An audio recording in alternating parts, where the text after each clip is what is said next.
Hello, everyone, and welcome to our Vegan Spirituality Online Gathering. This is Lisa Levinson. I'm one of your hosts for this evening's program, and we're very excited to spend this time together, which we do every couple months, and it's our opportunity to explore veganism as a spiritual practice. So we all gather, and then we have special speakers, which we have a wonderful featured speaker for you tonight. And for those of you who uh, are interested in the topic of vegan spirituality, you can also check out our website, veganspirituality.com, where you can find a local group to join as well. We also host in-person meetings in different cities across the country in the United States, and we're open to starting ones elsewhere as well. You can just reach out to us at veganspirituality@gmail.com if you feel inspired to start a vegan spirituality group. And so for those of you who are meeting in different cities, we're so happy to have you as part of our conversation tonight. And also for those who are outside of those areas. That's why we host this online gathering, is so that we could really reach out to people across the globe and to bring this special content to you. So without any further ado, I'm going to introduce my co-host, Judy Carmen, who is the author of Peace to All Beings and several other books, a new one as well called Homo Ahimsa. Judy, how are you doing tonight? I'm great, Lisa. Thanks for introducing me. And hi, everybody. We're so glad you joined us.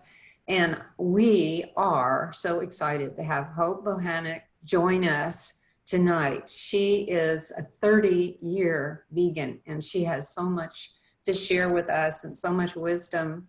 So we're just thrilled that she would take the time to join us, because I know she's got a very busy schedule. So she has been, like I said, a 30-year vegan, but also animal rights advocate all that time. She's also, which is relevant to vegan spirituality, she has studied the Dharma traditions, Hinduism, Buddhism, and Jainism for many years and has converted to Hinduism. She's explored the concept of ahimsa, which is one of the things we're going to talk about tonight.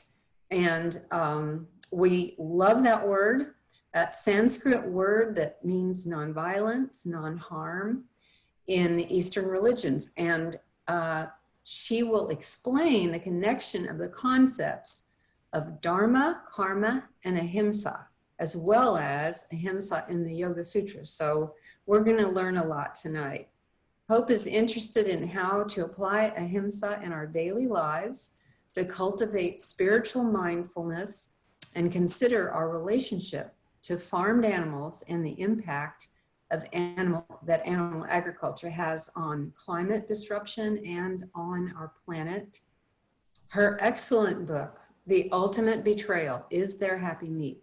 You must get a copy of that book if you don't have it already, and read it and share it. That's the most important part, is sharing it. The concepts in there help pre-vegans understand that there is no such thing as happy meat. And so this book is a real important book. And so please get a copy of that. She's also the host of Hope for Animals podcast, which is the perfect name. And I love that. And also the project's manager for the national nonprofit United Poultry Concerns, which is Karen Davis's group. She's the president of that and founder. And also the executive director of Compassionate Living. Over the last 3 decades, Hope has given countless presentations. I've seen her all over the place, written innumerable articles, and organized hundreds of events, including United Poultry Concerns annual Conscious Eating Conference, which I was lucky enough to attend a couple of those, and those were amazing, at UC Berkeley, and also the Sonoma County Veg Fest. So she never sleeps, evidently. Okay, well, so Hope, we're just so glad you're here, and I know you just are so busy, and we just really appreciate your taking the time. We want to hear all about your spiritual journey. And what would you say is your spiritual identity now? You've done a lot of studying in various religions, and we really want to hear about that and how it intertwines with your vegan activism. All right. Well, thank you all so much for having me. I really appreciate it. I just want to acknowledge Lisa and Judy and how wonderful it is that you have this community and these gatherings. I really admire your work and bringing these two beautiful worlds together, spirituality and veganism. So thank you very much. Thanks for having me. And I want to start by just saying that, even though I have dedicated my life to veganism and vegan education and vegan activism for 30 years, I've always felt that just vegan is not enough. Just getting everybody to eat veggie burgers, that would be great. That'd be wonderful. However, I'm concerned that it would just be too easy for us to slip back into eating animals again. I feel we need really an underlying consciousness shift, a spiritual awakening, really, on a fundamental level, and tap into our compassionate nature and shift what's happening in the world for not only for veganism, but of course for climate disruption, for the racial disruptions that we're having, all of that. I think that we've got to have major societal shifts. So that's where the spirituality, I think, is very important. I don't think necessarily that you have to have religion or spirituality for this to happen. But for myself, and I think for a lot of us, I think we see spirituality and religion as a natural ally to this shift. So it's fun to explore. Anyway, for my personal story, I was actually born and raised Southern Baptist, born again Christian in the South. And I used to go religiously to Sunday school and church with my grandmother, my grandmama Opal. And we, I loved Jesus. I loved her love for Jesus. She was very spiritual. We prayed at every meal. She had images of Jesus throughout the house. So it was very much a part of my upbringing. But unfortunately, even at a very young age, I started seeing inconsistencies and things that bothered me and prejudices and things like that. And one of the overarching ones was that it seemed that only our congregation of our Southern Baptist Church in Pompano, Florida, was going to go to heaven. We were like the only ones going to heaven. There were so really, this is my 8-year-old brain going, so the nuns are going to hell, and the nice Jewish couple down the street are going to hell. What? So there were things that bothered me, certainly. So I understand the criticisms of religion deeply. And I did end up doing the baptism and being baptized. If you don't know, in Southern Baptist religion, when you're a child, if a child dies, then they're considered innocent and their soul will go to heaven. It's no problem. But once you go through puberty, then you need to make the decision to accept Christ into your heart and be born again. Or if you die, that's it, you're going to hell. So just for my grandmother's peace of mind, I did go through the baptism at 13, but even at that point, I, was feeling very distant from it. But I did do that for her because I didn't want her to fear for my soul. But by the time I was a teenager, the rebellious activist in me had just had enough, and I considered myself agnostic. I had stepped away from religion. I was agnostic, didn't need it, didn't want it.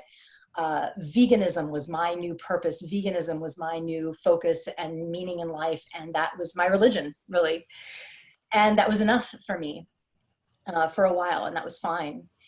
And then I met my lovely and loving husband, Hope Bohanec, and we met 20 years ago. We've been married 20 years. And he was very into the Dharma traditions, into the Eastern traditions, Buddhism, Jainism, Hinduism. He was studying them deeply, academically. And I was fine with that. I knew that, and he was fine with me being agnostic. And, you know, we thought that that's the way it would be, and it would be cool, and, you know, not a big deal. But when I started, you know, when he started telling me about the religions and about the traditions and about the philosophy, it was really, it opened up a new world to me. I mean, I realized how much beauty there was in this ancient wisdom, how much there was wisdom about how to create a better world, how to be in the world, how it paralleled with veganism, with compassion, with environmental protection, all these beautiful things. And it really started opening me up to the awe and reverence for nature and life. And I just started loving it more and more and wanting to hear more and more.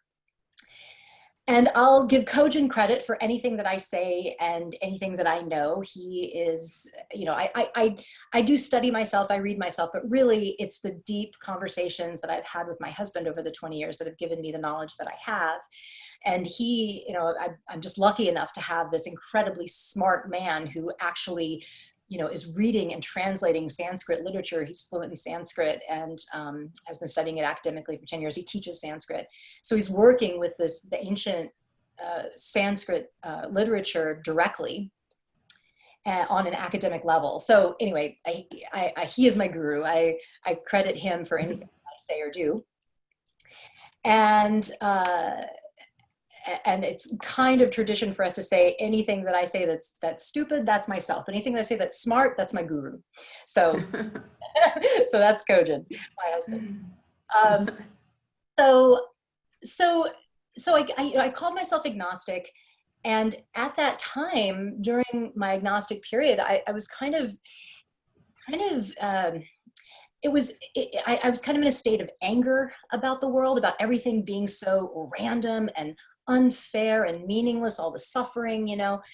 So when I started looking at the world through these more spiritual eyes, through Kojin's eyes, and there was this more spiritual meaning and context, it really kind of helped me to get out of that anger and misery. And again, I'll say I don't feel that we need religion to do that. I think that there are many people that could live very happy, long lives with, you know, being atheist or agnostic. Certainly don't need religion, but again, for me, and I think for a lot of us, we feel that it's an ally. It can be an ally and a help. So anyway, we've both converted to Hinduism. I'll just wrap this up. We've both converted to Hinduism, a particular specific tradition in Hinduism, the Gauḍīya Vaiṣṇava tradition or Krishna Bhakti tradition. And we've taken vows in that tradition. And one of those vows is to not eat meat, which is pretty cool. We were already doing that, of course, but it's kind of nice. That's one of the vows. Kojin has been actually initiated into the I'm trying to think of the English words, the parampara, the like guru lineage, and has taken those vows. I am just a devotee. I have taken the initiation. So anyway, oh, and I also just want to mention too that I really love the Jains. The Jains are just incredible. They are a lesser known religion, but still one of the three major Dharma traditions. And their emphasis on ahimsa is so strong. And they really embody like lived ahimsa. So I kind of have a hybridized, you know, a Hindu Jain thing going on because I do love the Jains. And I could talk more about them if people are interested. I know time is limited and we have, you know, talk about, but I do love the Jains and I love talking about them. So if anybody's interested at the end, maybe we could talk more about them. Anyway, I'll leave it there. Okay, well, thanks. That's just fascinating.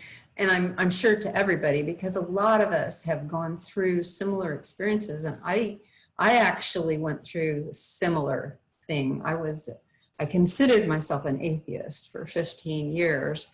And, you know, the whole anger thing.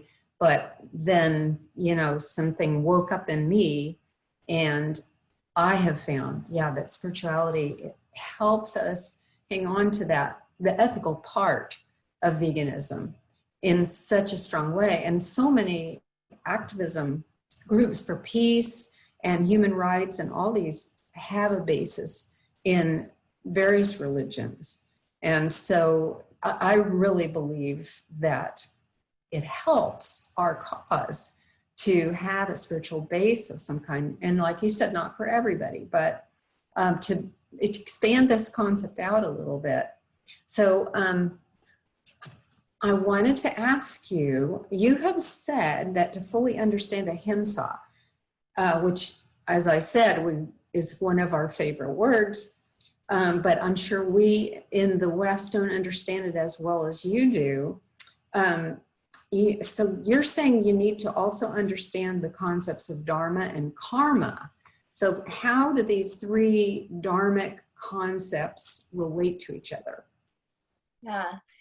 Yeah. So ahimsa, it's really, really cool that the vegan community has kind of latched on to this word and concept and kind of adopted it. When you go to like veg fests and animal rights conferences, you'll see this word now more and more. You see it on t-shirts and necklaces, and I just love that. I think that's so beautiful that we're embracing this concept.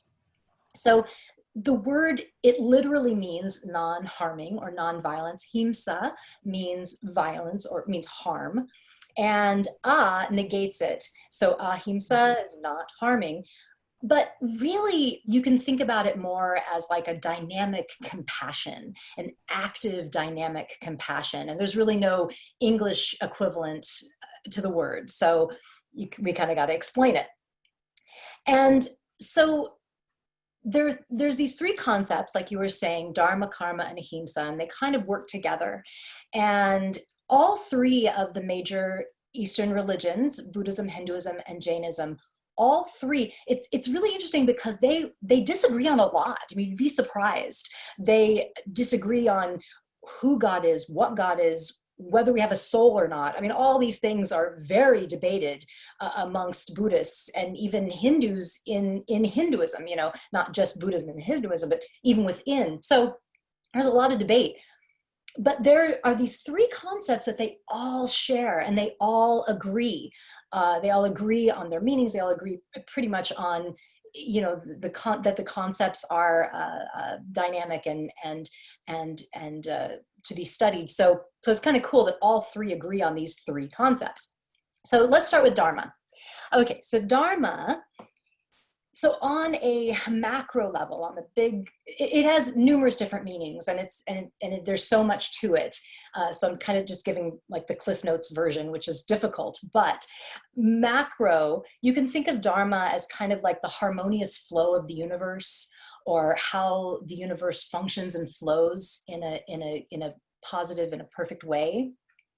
And the feeling that right now in the world we're in, we are adharmic. So that again, negating the word, we are, you know, not dharmic. We're opposite dharmic. We're in turmoil, out of sync with our harmonious flow, right?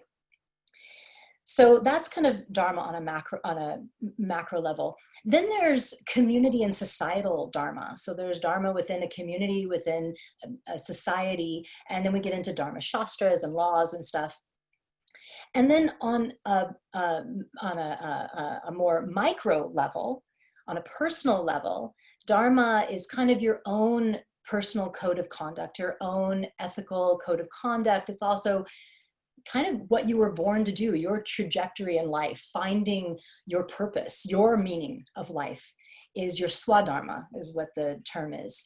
So your swadharma is kind of your personal harmonious actions throughout your life. And to live in, you know, ethically and in harmony with nature and animals, then you are living in your dharma personally, and then society is in harmony, and then out to the universe. So it's all this interconnected dharma thing. And I really resonated with this concept of the swadharma myself, because I have known what I have wanted to do since I was a very, very young girl. You know how you ask kids, well, what are you going to be when you grow up? I used to always say, I want to work with animals. Even when I was very young, my mom said that that's the first thing that I'd ever said I wanted to do. So I've known from a very young age what my Dharma was, that I was here to help the animals. So that's really been cool that I have that, and I feel very blessed to have that. And it's just cool that there's this concept that you can tap into your own, what you're supposed to be doing with your life, your meaning of life, such as Swadharma.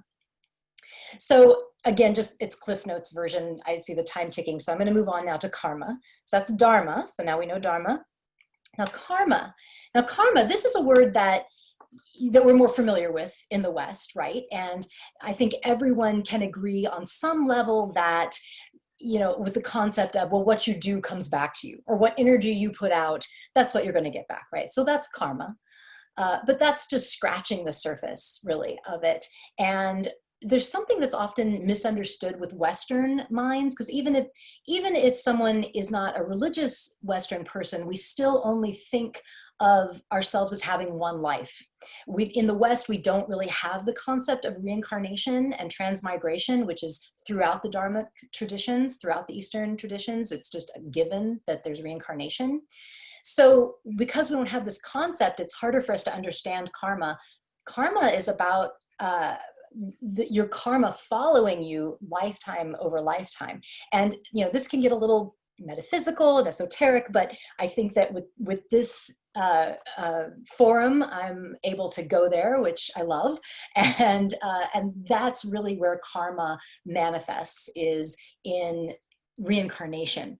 And so what's beautiful about this is it answers that question of like, why do some, you know, good people have such horrible things happen to them, or they die young or get sick or whatever, and then bad people seem to be fine and live healthy and get rich and, you know, all of that.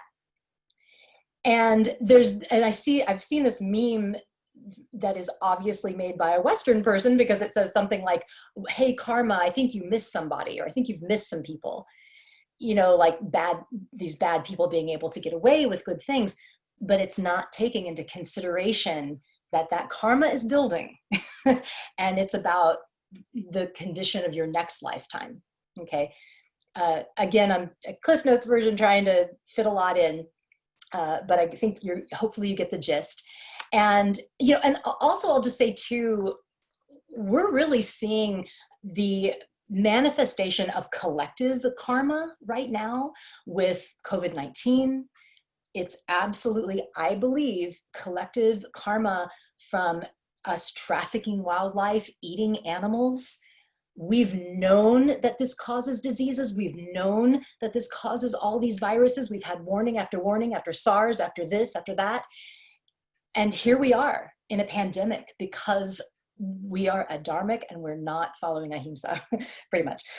So anyway, and it's not only that, climate change, certainly a karmic reaction to our environmental destruction and carelessness with the environment. So there's certainly collective karma too, and unfortunately we all suffer for that. We're all living in it.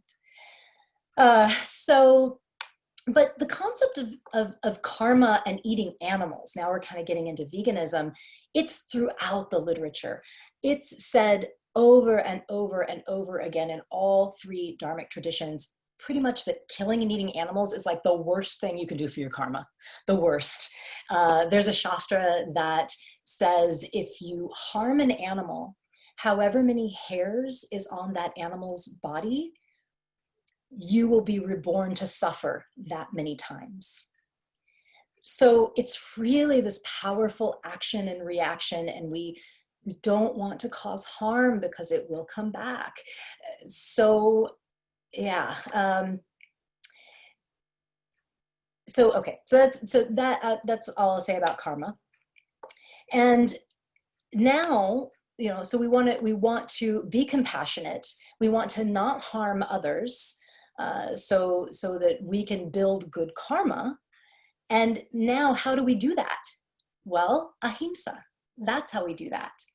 Ahimsa is the next concept that we'll talk about. And I want to be careful, and I'm going to talk a little about appropriation in a minute, but we don't want to redefine the term. Ahimsa is not directly translated as vegan.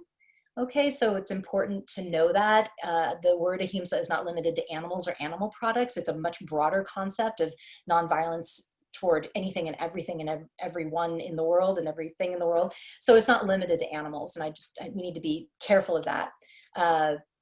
But again, just saying that, instead of that literal meaning of non-harming, it's more of, instead of an absence of violence, it's more of like a compassionate, a dynamic compassion, a presence of dynamic compassion, active dynamic compassion, being compassionate in all that we do. And the number one guiding principle of most all Dharmic traditions is the term Ahimsa Parmo Dharma. Now, we know two of those three words, right? Ahimsa Parmo Dharma. So we know ahimsa and we know dharma. Now, parmo means biggest or greatest. So how this is translated is nonviolence is the supreme law of the universe, the most important law of the universe, most important dharma. And so it's really the highest and best action that we can take when faced with any situation. It's the ethical imperative to be nonviolent and non-harming. So again, it's throughout the literature, ahimsa and vegetarianism, you find it again and again. Compassion for everyone and everything in the planet should be our guiding force. You hear this over and over. And when you practice ahimsa, so then you create good karma for yourself, which brings good dharma for the community, and then goes out to the entire world, brings good harmony and dharma with the planet and to the universe, and we've saved the planet with ahimsa. Wow, imagine that. If it could only be that easy, and it is that easy, but it just takes us, it's hard to figure out. So I'll just wrap this up by saying that, for me, digging into all of this really helped me to feel like that everything wasn't so random and so meaningless, and so unfair.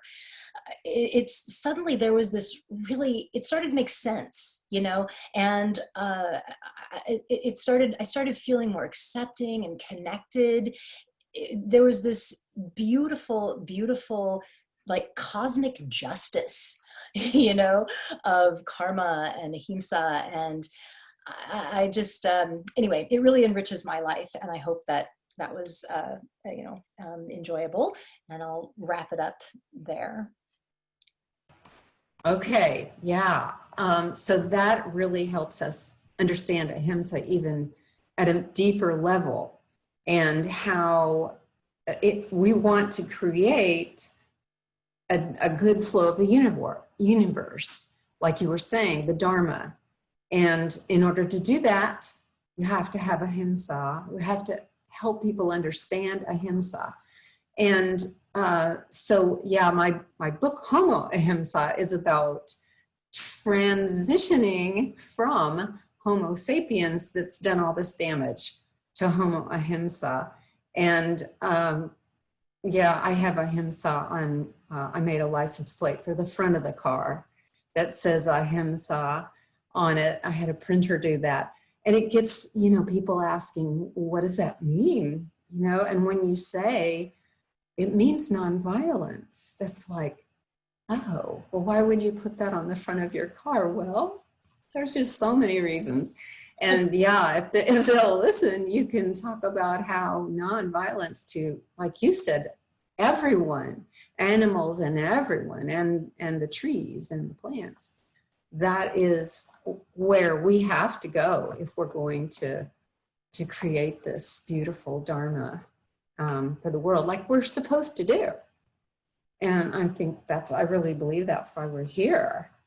So, so when we're talking about other religions and cultures and their teachings and concepts, we need to be careful about appropriation. And I know you mentioned that, and you were meaning that not just to limit it to animals. So is there anything more you wanted to say about that? Yeah, I would love to touch on this briefly. I'll try to be brief, but I think it's important these conversations, I think, are going to happen more and more about appropriation and appropriating other cultures. And I think it's important for people to have kind of the definition and perspective of what that means. What is that about? So it's really important to distinguish being inspired by another culture or tradition and appropriating another culture or tradition or word or anything from another religion or culture. And the distinction is really subtle, but here I'll break it down. So there's kind of a spectrum, an ethical spectrum of cultural borrowing or cultural exchange. And on the far spectrum, to the negative side, we'll say, is cultural appropriation or cultural violence even. And that's when something, for it to be appropriation, there needs to be a power differential. There needs to be redefining of the concept of the term of the religion, and also a credible threat of displacement or endangerment. And I'll try to explain. So appropriation would be when someone from a position of power or privilege redefines a tradition for their own purposes, thereby endangering it or changing it, okay? And a great example of this is the modern yoga movement. When we think yoga, right, what do most Westerners think? We think physical fitness and stretching and looking physically attractive and losing weight and staying healthy. Maybe you think meditation or chanting or stress reduction, and now we're kind of getting closer, but no, that's not what yoga is at all. Yoga is really about asceticism. It's about a movement away from materialism and seeking, inner joy, inner happiness, service to God, bhakti, that is yoga. So, all these things are lost in the yoga studio. And yoga, people that own yoga studios and people that are doing yoga, they're not bad people, and they don't certainly go out to culturally appropriate. They don't mean to do it, but it's happening. And so we need to be aware of it, and recognize that that's happening. But this type of thing, cultural, appropriation, it can be a segue into cultural borrowing and cultural conversion, which are what I'm going to talk about next. So getting back to this spectrum, this ethical spectrum, in the middle, there's cultural borrowing. And this is really not like more nonviolence. There's cultural appropriation is really cultural violence. This is not really violent. This is more neutral. This is when someone is inspired by a culture and wants to learn from that culture, like having a Buddhist statue in your garden, having a statue of Buddha in your garden. You're not redefining it. You're maybe inspired by what Buddhism represents to you, like being peaceful or, calm. This is where we are when vegans are inspired by ahimsa. Okay, we're in this middle ground of cultural borrowing, and we want to learn from the other tradition. We want to be informed to help it inform our ethics. We want to learn from the wisdom of this tradition. So just being aware that we need to be respectful of the concepts. We need to not redefine them, learn what it really means and not redefine. So we don't want to say, ahimsa means vegan or ahimsa is vegan, because that's not true. You can say something like ahimsa inspires my veganism, or ahimsa means nonviolence and that means vegan to me, or something like that, So we just have to be careful to not redefine things. And then on the far end, the very positive, and now we're talking about religions, there's cultural conversion. And this is where someone actually converts to Hinduism or Jainism, like my husband and I have done. So conversion can really uplift the tradition and actually preserve and protect the tradition and bring it to the West in a more dynamic way. So that's kind of the spectrum, this ethical spectrum of appropriation. And I think we need to have this conversation more and more, and people don't really understand or know all that. So I hope that helped. I'll leave it there.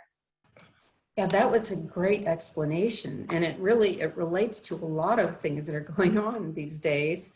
But but I did read that there is such a thing as ahimsa. It's called ahimsa silk, which is just like happy meat. It's the same kind of thing where the word has been misused to make people think, oh, it's ahimsa silk, so it must be okay. And same deal with happy meat. And so do you think it would be okay to say veganism is ahimsa in action? Could you say something like that? And would that be kind of My initial thought is, the, yeah, I think that would work. I would I would run it by my husband because I run everything by him. okay. He would know deeper. But yeah, I think that would work. I think that's a good way to, Okay. to phrase it. Yeah. Yeah. Well, we'll see what Kojin thinks. But so, okay. So you've also studied the ancient texts of the Yoga Sutras. How does the Yoga Sutra relate to veganism and our modern relationship to animals and the planet? So the Yoga Sutras, it's a classic Indian philosophy. My husband taught an ongoing Yoga Sutra class actually at a yoga studio, trying to go more for borrowing and conversion at a studio. And I attended that class for years. And so we got really in depth on the Yoga Sutras. So what I want to talk about is a part of the sutras that are called the yamas. They're the great vows of the Yoga Sutras. And the yamas can really be thought of kind of as like ethical rules or right living. It means, what it actually means is restraint or control. So they're kind of like restraints for proper conduct. It's a form of commandments or moral imperatives. That's kind of how you can think of the yamas. And there's 5 yamas, and I'll just say what they are right now. And then I'm going to go each one and break it down and show how they relate to veganism. And hopefully we'll have time to get through this. I'll go as quickly as I can. But there's the very first yama, number 1 yama is ahimsa. So we always see that, almost always, number 1, ahimsa. Then there is Satya, telling the truth, asteya, not stealing, Brahmacharya, and this one we will say sexual control, and I'll explain, and aparigraha, and that's non-consumerism. That's how I like to say this one, is non-consumerism. So those are the yamas, and let's explore how each one of them relates to veganism. So ahimsa, nonviolence or dynamic compassion, we've already kind of talked about this one, so I'm not going to say a whole lot. This is a quote, I'll read a quote from the Yoga Sutra. When one practices ahimsa, there is an absence of hostility, not only for that person, but for all in their presence. So it's a little something that they talked about. Really the best way to practice ahimsa, as we've said, is veganism. It's the best way to practice ahimsa daily, because what is the most harmful thing that we do daily? Bringing dead animals into our kitchens and into our bodies. So that just, veganism really embodies the first yama, ahimsa. So getting more interesting though, we'll move on to Satya, which is truthfulness, telling the truth. And on a personal level with Satya, I'll just say really quickly, because I don't really outwardly lie, I don't really tell lies, but I'm not always truthful with myself, right? I certainly don't always tell the truth to myself. And so I think on a personal level with Satya as really wanting to explore if I'm being truthful with myself about something. I've found just recently that I wasn't being really truthful with myself about something. So that's a really interesting way to look, I think, at Satya. But how it relates to animal agriculture and the animal agriculture industry, is that animal ag is not telling the truth. It's kind of what we want to believe versus reality. And I have actually written an entire book about this, and what this concept really is the humane hoax. It's all those labels that we see that where they're, you know, trying to let us feel good about the product, that's telling us everything's okay, cage-free, free range, organic, all of those things, when the reality is very different than what the marketing is telling us. And, you know, to produce a profitable product, the well-being of the animals is going to be compromised in some fundamental ways, no matter how humane the operation even wants to be. There's inherent cruelties that they just cannot get around, certain universal processes that are essential to making a profit on an animal product: body mutilations, separation of families, slaughter at a very young age. These things they cannot get away from. So I lived in Sonoma County for 30 years. I now live in Sacramento. We just moved to Sacramento last year. But I lived in Sonoma County. I lived in Petaluma for 10 years. And in Petaluma, if you're driving into downtown Petaluma, on Petaluma Boulevard, there is a slaughterhouse right there. It's been there for years. It used to be called Rancho Slaughterhouse for many years. A local grass-fed beef company called Marin Sun Farm bought the slaughterhouse, and they painted it bright white, whitewashed it. And then they wrote Mindful Meats. And this is a company that they are collaborating with, Mindful Meats, on the building. And I was driving into Petaluma, and when I saw that, I mean, I had to pull over. I couldn't believe it. I was just shocked that they would have this, you know, I mean, this is talk about appropriation. I mean, this is a term that comes from, you know, the Buddhist tradition of meditation. I mean, that's what's going on here, is we're trying to be, you know, it's trying to be mindful of our place in the world and our connection to the world, and being compassionate, and to think that there is anything mindful going on in a slaughterhouse. I mean, it's infuriating, and certainly a huge lie. I mean, they are blatantly lying. So that is how Satya kind of manifests in animal agriculture. Time's ticking, so I'm going to move on. Next one is asteya, which is not stealing. And so these first three yamas, they're so basic. It's like the stuff you learn in kindergarten, right? Don't hurt anybody, don't lie, don't steal. But we still need these things in our adult life because things get very complex. But anyway, how this relates to animal agriculture, there is so much stolen from the animals. The babies are stolen from the mothers. We steal her milk, her eggs, her flesh, stealing the animal's agency and freedom. Their whole lives are stolen from them. The whole industry is defined by stealing and killing, pretty much. So here is somewhere in our lives that we can be free from stealing. Not eating animal products frees you from an industry that is based on lying and stealing. Okay, so moving on to the fourth yama, which is Brahmacharya. So Brahmacharya, it literally means godly conduct, and Brahma is God, Acharya is kind of to act, or your conduct. And a lot of what yoga teaches is controlling, or maybe better yet, being disciplined with the senses, like not eating too much, not sleeping too much, or too little, not eating too little, not sleeping too little. You know, not seeking external pleasures, material, sensual pleasures, and you know that can ultimately cause you suffering, and replacing that with inner joy. And so what is more stimulating to the senses than sex? So how this yama is interpreted by the tradition a lot of times is abstinence or celibacy, especially with monks or people that really dedicate themselves to the spiritual traditions in Hinduism. But for those that still do engage in sexual activity, it can also mean not sexual harming, or no forcing or manipulating, not using sex in frivolous ways or manipulative ways, not using sex in harmful ways. So that's kind of how you can think of Brahmacharya.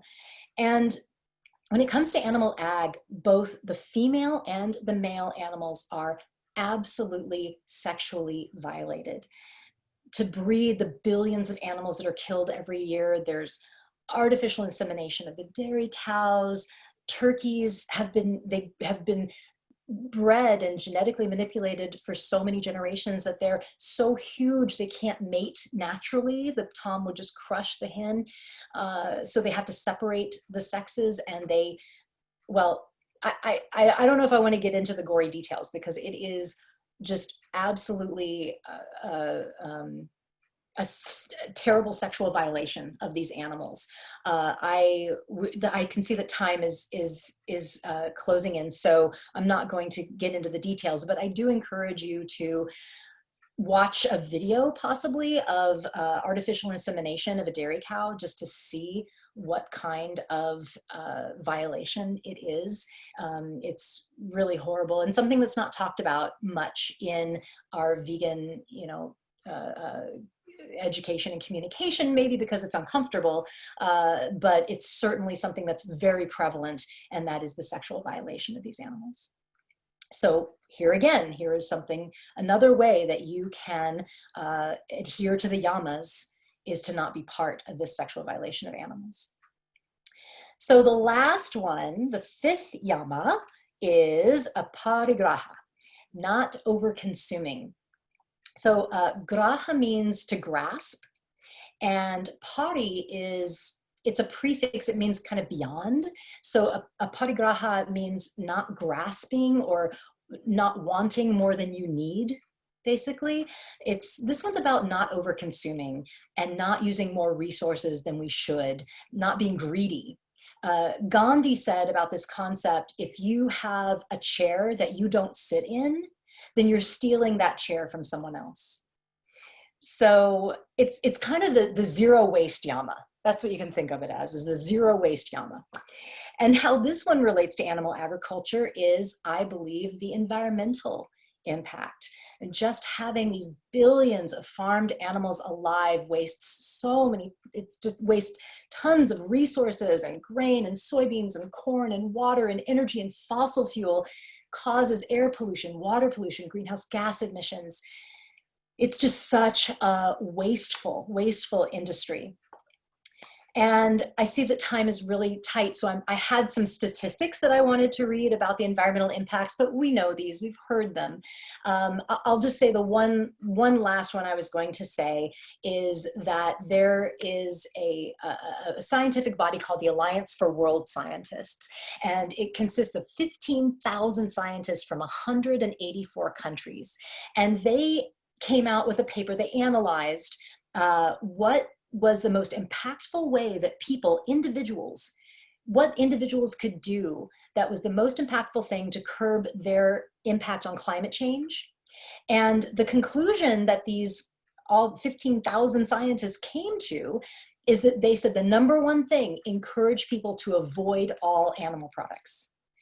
Most impactful thing for our impact on climate change. They didn't say switch to grass-fed beef. They didn't say reduce your animal products even. They said to avoid all animal products. So it's incredibly telling. So I will wrap it up there. Now you know the yamas from the Yoga Sutra and how each relates to veganism. Hope, thank you so much. That was so enlightening.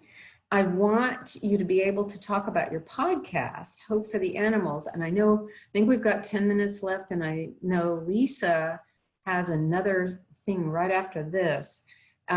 So tell us a little bit about Hope for the Animals, and then I think Lisa could maybe open for questions for a little bit. So Sure. Go. Yeah, I'm sorry. I just had so much to say. I should have probably. No. That's great. I mean, everything you've said has been so important. Thanks. Yeah. No worries. Yeah. So, when the pandemic hit, I had no idea that most all that I did were in-person events. Like, that was my life. I really didn't realize that until they suddenly all canceled, and my entire world just crashed, and no activism. So I had to rethink and refigure what I could do. And I decided to create a podcast.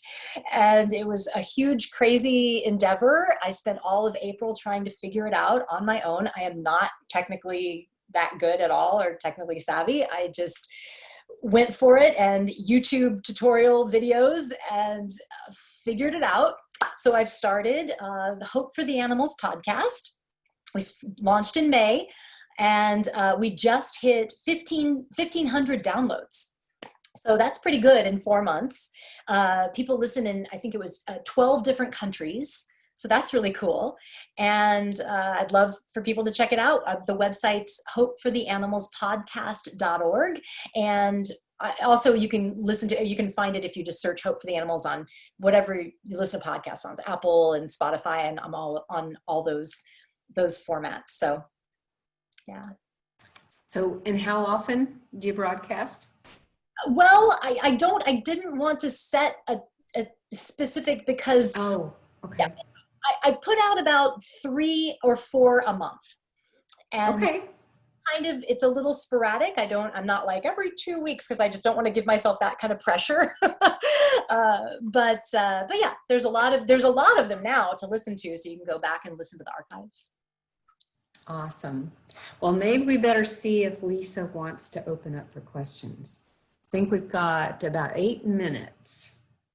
Are you there? Well, there yes, she of is. course. Well, this is really, really exciting to hear all so of this much knowledge on this program.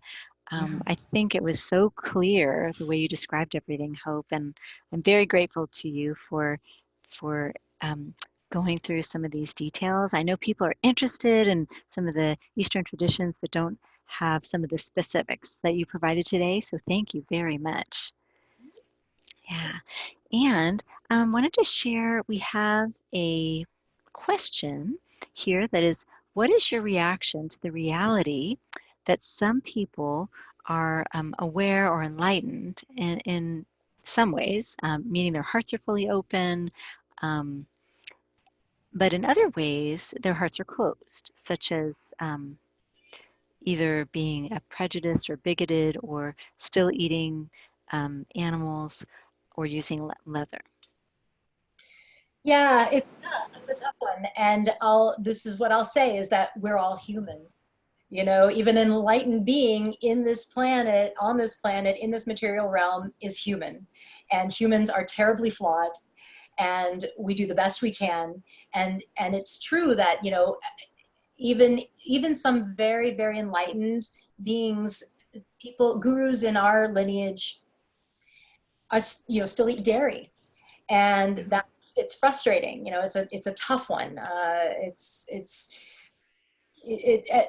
I think that, just like we kind of, as spiritual people that are kind of non-traditional spiritual people, how we kind of buffet, we like take what we want from this religion and what we want from that religion, but we might not believe that or this in that religion, and we'll take what's good. It's the same thing for people, an individual, right? You listen to what's good, you drink in what's good, what the wisdom they have, because no one is going to be perfect. And then the things that may not be perfect, I think that there's lines, though, that can be crossed where you may not want to really engage with that person, or listen to their stuff if they have crossed some terrible lines. But for the most part, I think that again, it's kind of buffet style. Take in the wisdom that they offer and that resonates with you. But if there's other stuff, be aware of that, and know what you want to be exposed to and what you want to bring into your life. So I hope that helps. Yes, I think that is one of the best answers to that question I have heard. So thank you, Hope. It's really been a delight to hear what you have to say on so many levels. Well, I'll say one more quick thing about that. Yeah. People will say, well, but I don't believe I don't agree with him there, and I don't agree with him. It's like, well, what about like the person you marry? Do you agree with your husband 100%? No, of course not. But you still love them. You still want to be with them. So you're not going to agree with someone 100% pretty much ever, but you can still connect with them. So, yeah. Great analogy or metaphor. I like that one too. So I think there's a closing prayer or comment of some kind, a reading. Hope, are you going to share a little reading? Just 30 seconds, but we're ready to wrap up. Yeah. I think we're getting really close. So first of all, we'll do our little closing, and then we'll do an official closing of the conversation. All right. So you want me to do this? Yeah. Okay. So I'll just a final thought. I'll just say I really encourage you to find what gives your life meaning, what gives your life purpose, because we need that right now so much. It's something that we can hang on to and hold on to in these very dark times. I just heard one of my gurus in my tradition, Radhanath Swami, he said, just on a podcast recently, when there is the greatest need, there's the greatest opportunity to serve. So finding your way that you can serve, that you can share ahimsa, and bring some harmony back to this world out of balance. So I have a quote here from the Mahabharata, and the Mahabharata is one of the two big Sanskrit epic literatures in the ancient world. And so this is a quote from the Mahabharata. Ahimsa is the highest dharma. Ahimsa is the best austerity. Ahimsa is the greatest gift. Ahimsa is the highest self-control. Ahimsa is the best sacrifice. Ahimsa is the greatest power. Ahimsa is the highest truth. Ahimsa is the most powerful teaching. Wow. I think that sums it all up. So thank you so much, Hope, for sharing your wisdom and knowledge with us today, and also to everyone who's joined us. We have quite an audience, and I think people are really curious about this topic, and we hope to share more conversation around it in the future. And thanks to everyone who's watching on Facebook Live. And this has really been a special experience to be here together today. So many blessings to everyone, and special blessings to Hope for sharing with us today, and to Judy for facilitating our conversation. And we wish you all a wonderful evening, and we hope that you tune into our program next time. We do this every other month, but you can stay tuned to our Vegan Spirituality Facebook page and find out when the next one is happening. So take care very much, everyone. Good night, all. Bye, everybody. Thanks for joining us. Thank you, Hope, so much. This was wonderful. Namaste, vegan. Yes, namaste, vegan.